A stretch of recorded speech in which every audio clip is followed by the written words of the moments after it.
January 1st, on the morning of the 23rd in the year 1992 in St. Paul, Minnesota. James Williams, it's good to see you again. Oh, the pleasure's mine. It's always great to be back in this part of the country, the Twin Cities, and I have a real special feeling, although not all the time in January. Well, since we're in what they call Super Bowl cycle here, I think maybe we can tolerate the weather, and the weather has modified. James Williams, you and I were talking a moment ago about a project, and certainly the cities of Philadelphia, Detroit, and Memphis is your hometown, have never been documented in jazz, and the musical figures that come from these cities are so important to the history. And we were talking about Phineas Newborn. Yeah, Mr. Newborn, very, very special figure, and perhaps one of the premier pianists of the 20th century. You know, you can't say enough about him and his impact, even though very underrated. I think the impact of his style and everything will be felt probably more in the 90s and subsequent years after that from a lot of the pianists, certainly those the veterans who are out, and then the sort of young veterans like myself and Mulgrew, Miller, Donald Brown. But I hear his influence really creeping through the styles of Cyrus Chestnut and young pianists like this, Jeff Keezer, Stephen Scott, Benny Green, and these people are very much so, sort of coming through and showing very strong influences of what Mr. Newborn did in the 50s, 60s, 70s, and 80s, of course. James Williams, how would you describe that Phineas Newborn technique and style? Dazzling, magnificent, dramatic, um, full of charisma and charm also. At the same time, it was very delicate. Most people think of technique as being the ability to be able to play fast. I look at it many times as quite the opposite, the ability to be able to pace yourself, the use of the pedals, the use of getting different sonorities out of the piano, the sound, how to use the full range of the instrument, as well as, not only the full range in terms of high to low, but also the full dynamic range of it.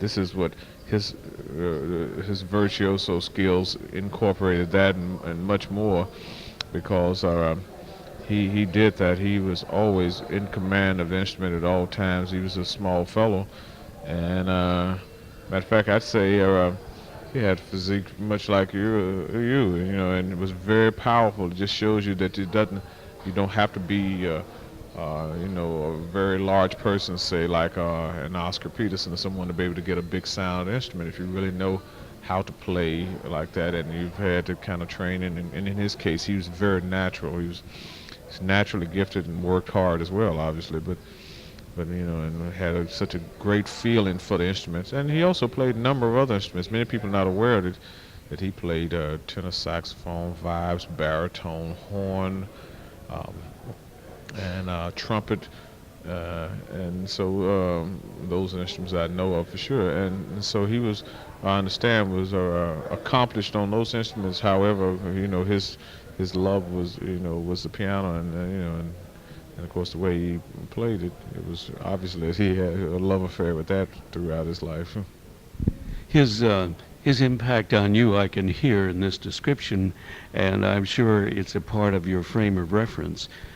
Going back to your days when you came out of high school and you went to Memphis State University, you were somewhat in transition, if I understand the background, as to focus. And what mentor or what event really began to focus your direction in jazz piano and all of the music involved and the materials?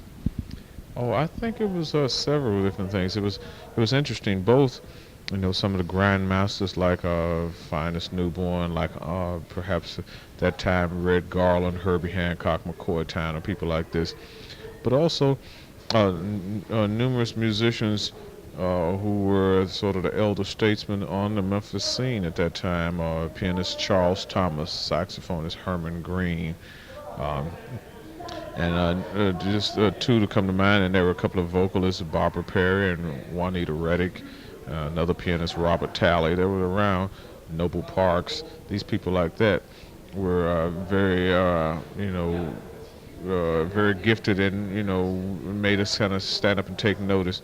But also some of my own colleagues and contemporaries, some of whom I mentioned, uh, that I went to school with subsequently, the pianists Donald Brown and Mulgrew Miller, who are two of the more celebrated pianists on the progressive jazz scene now. And so, we got these sources from all kinds of different directions like that, and we kind of inspired ourselves, each other, as well as, sometimes trying to take a little bit more. I still was, not very disciplined like those guys, unfortunately, and so it probably took me a little bit longer to start to catch up with them, as much as I would have liked to. But it's really, but I think it was numerous ways, and even at playing other music. I was playing in church, and I heard some excellent musicians who were not formally trained, and maybe in many cases had no real technical knowledge or theoretical knowledge of music. Yet everything they played was just the right thing. It would always resolve the right way, the right voices, the right sound. Very effective. I heard some virtuoso piano playing from people who sometimes didn't even know the names of one key. If you asked them to play an F sharp on the piano, they couldn't tell you which note was an F sharp, but they played beautifully in the key of F sharp or E major or any other keys, and just wherever their hands, they were just what I call real natural players. And you find some jazz players like that, like Buddy Montgomery, Wynton Kelly, these kind of people like that. But where their hands, you put their hands on the keys, and then music just starts to come out like that. And so all of these things were very strong influences too at Eastern Star Baptist Church, and several other choirs that were good around town, Valentine Baptist Church, and I ministered there. So all of these all these things were sources of inspiration, even though I wasn't totally conscious of how inspired we were by those at times. But retrospectively, I can look back on all of these situations and find that they were, it was excellent training for us, and but not in the formal sense as you would think of the European technique of training, or schools of training rather. But it was really, really, an experience that I carry even through tonight's performance, I think, at times. And I know many others who've had those similar kind of backgrounds seem to think along those same lines as well. I think I could hear it in G Baby, Ain't I Good to You, and Go Tell It on the Mountain. Oh yes, that's right. I did that because I was here for a celebration of Dr. Martin Luther King's birthday on Monday at Concordia University College there, and that was one of the selections we played. But I actually, we recorded this. We just back in September did a Christmas album with the Boys Choir of Harlem that I produced, and Diane Reeves is guest soloist with us. And one of the selections we did was that. So that song's kind of been in the back of my mind for a few months, and I was looking for an opportunity to play it, and it finally came up. It was a grand opportunity to play it instrumentally again. It carries a marvelous message. Oh yes, that's still the first music, when you're gonna do it. I love religious music, and I'm just as passionate about it as I am jazz, because that's where our music has its roots in spirituals and blues, and so they're intertwined, and they should perhaps always be. I think sometimes with the way things have gone with the record industry in the last 20 years, they've kind of started to give all these nice little titles which have separated them. I think sometimes just to get more albums nominated for Grammys, they do these things, and you see contemporary, urban contemporary, and this, and this is easy listening, and this is some kind of mood music, new age, and this and that, and all of these are just really misnomers a lot of times, and just easy ways to try to get some other things going. People have a different kind of agenda about things.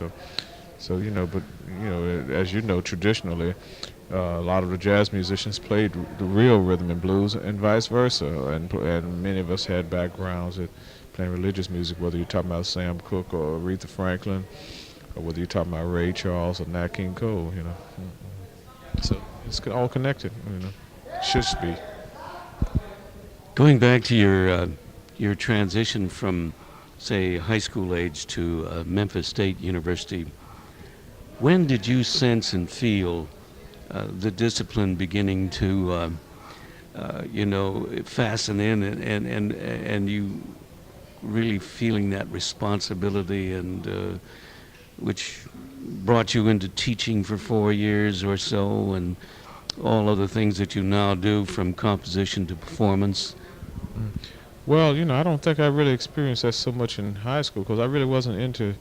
Surprisingly enough, I wasn't into jazz at that time because I didn't start playing the piano until I was 13 years old, and so by the time I got out at 17, I was involved in it a bit, and had started playing at church. But I really, the jazz thing really didn't start happening much more until I was closer to 18. I was kind of fascinated with it, but I hadn't really, never played any kind of jazz engagements. And I was just lucky that some of these guys in my high school were kind of that same stage. So I had, none of us knew anything, so we could literally practice on each other. But I wasn't even able to play my freshman year at Memphis State. I didn't even make one of the jazz bands. I wasn't even eligible for any one of them. So I think that's kind of ironic at this stage of the game here. So, but I think but I was, with some good players around there. At least that's I was impressed with them from that perspective at that time, and so. I knew that I had a lot of work to do if I was going to, pursue something along those lines, and basically being as undisciplined as I know I am.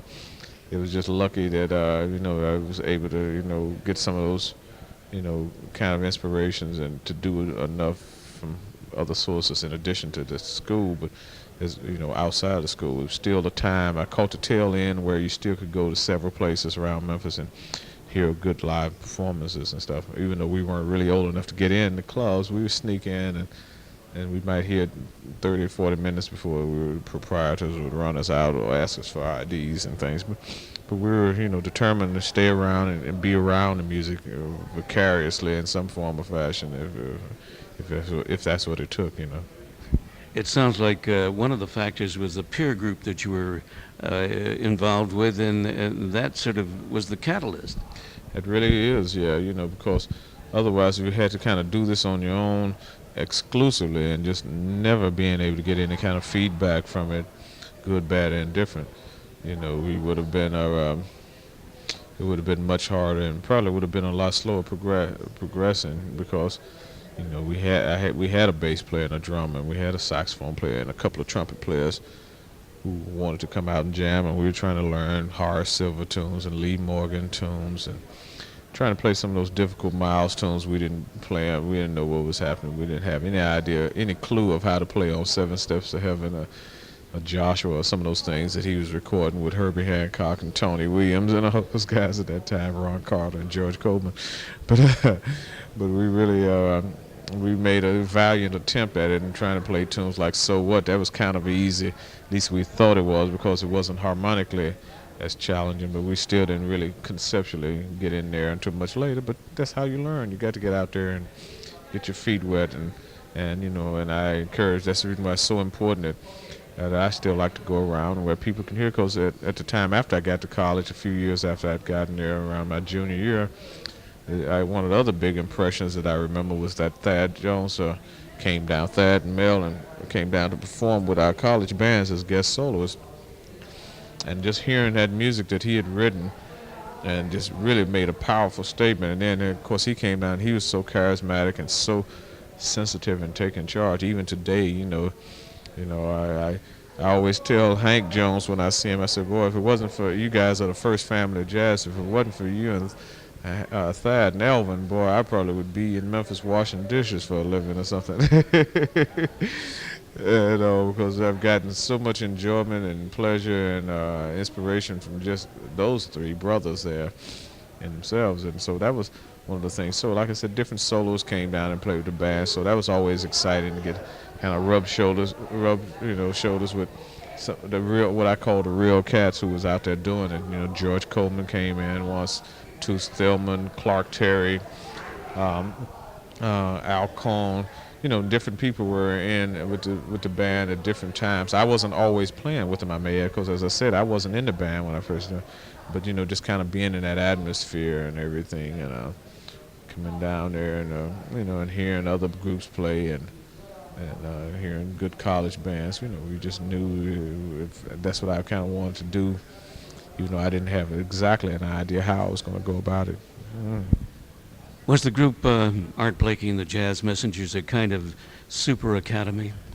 Very much so. I mean, that's triple postgraduate school work there when you get out there. But yet at the same time, it's like taking a 101 basic freshman course, a pre-college course, and how to swing, how to pace the solo, how to build your solos, what to do, your presentation on and off the stage. How to, even little things, how to, how to announce a program. You'd be surprised how many people don't know how to to speak to an audience, and do anything, and be really comfortable doing it. All these things. Art Blakey is like a beginning and finishing school all in one. If you can hang in there and really get next to it, and then not to mention all that great music that he came out and played just by example. He didn't talk anything theoretical about, well, you should do this. He would tell us if we, very once in a while if things really, really got out of control. But he always, the people who stayed in the band, he always knew had good musical instincts and could figure out things. He more or less, if you couldn't figure out what was going wrong after a certain stage of the game, well, you weren't going to be able to do it anyway. He wouldn't spoon feed you through a lot of things. And we literally ran the band, especially by the time that we had the band with Billy and Bobby and Winton and Charles Fambro. We was in charge. We called and says he just came out and played drums. Might play one drum solo a set, something like that. He just came, well, what y'all gonna play? And then all of us had different responsibilities at different times. There would be times when say, okay, James, announce the program. Billy, pick out the set what you're gonna do. Winton, you meet the proprietor and pay the guys at the end of the engagement, or whoever, whatever. Winton still meeting the guys, the proprietors, and paying them. Or see, at least he's paying himself, I'm sure. And I have to tell him he learned that one very well. And then so but this wasn't a permanent thing. Each time it would change. It would be just a spontaneous decision. It would just do this, and all of us were expected to bring in music and be able to do arrangements, especially the pianist. And Bobby was our musical director, but so it was like a whole thing that you really had to we really had to function as a family as well as a unit. And he knew that this was it, and like I said, a presentation address, little things he used to say that we used to laugh at, just didn't even think about. He always used to just make little commentaries. I was thinking about trying to get with the guys and put up a quote, just get a book of quotes that Art Blakey used to have, call them booisms. It would be funny. There would be some great lines. Some of them are very archaic and very funny, but some of them, but all of them have a lot of wisdom and knowledge behind it. Mm-hmm. James, when you described the Art Blakey Academy and super finishing school, I thought of one other organization that really originated with Manasseh High School in Memphis, and that was the Jimmy Lunsford Band. And somehow or another, Jimmy Lunsford was one of the great leaders of all time. Oh man, you talk about swinging band. I never heard Jimmy Lunsford in person, but I tell you, just if he could swing like that on those records, and imagine what it was like in person. And I talked to Milt Jackson about. He said, "Look, man, Jimmy Lunsford on any given night could outswing any of the bands, any of the great bands. I mean, you talking about Basie and Duke and all the guys that, we know what they could do every night after night, and that was just, and."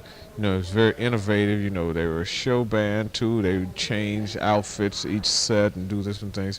That's right. And my father isn't a musician at all, and I remember talking to him, and I remember asking him a few years ago. I said, "Yeah, your dad. You ever hear of Jimmy Lunsford?" He said, "Yeah, I remember when Jimmy Lunsford was teaching over in Manassas High School." I said, "What?" I said, "You never told me about it." I said, "Well, you never asked me. That was just part of the social."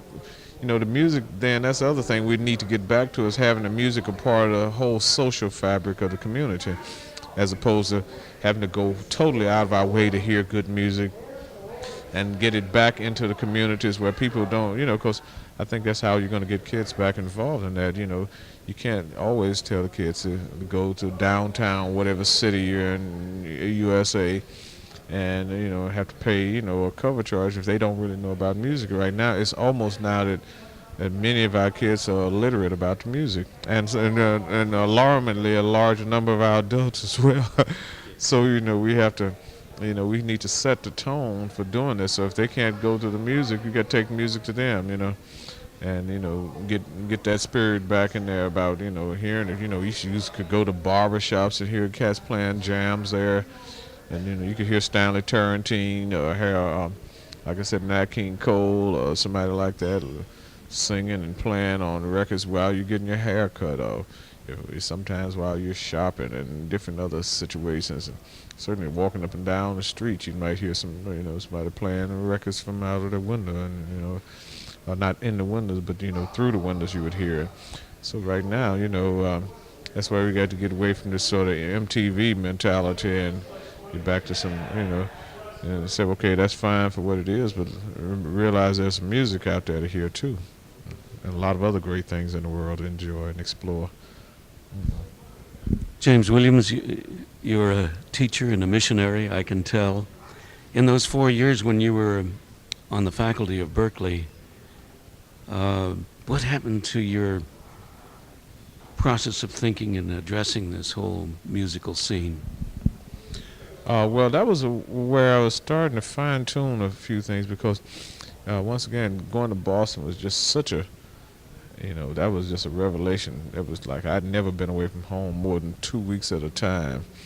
And so, bingo, I'm 22 years old and I have to grow up almost overnight, which was a shock for the youngest child in the family, who's been spoiled, sitting around the house and everything, and not, just sort of playing at my own pace and doing that. I decided to go move and say, hey, you got to learn how to cook. You got to take care of yourself. Mom ain't there to wash clothes, and she can't come up here and do this and do that, and and go through these things. So, some kids are getting out. I was very fortunate. Some kids have to get out and learn that much earlier, and but I was still there. So it was a revelation just on that level.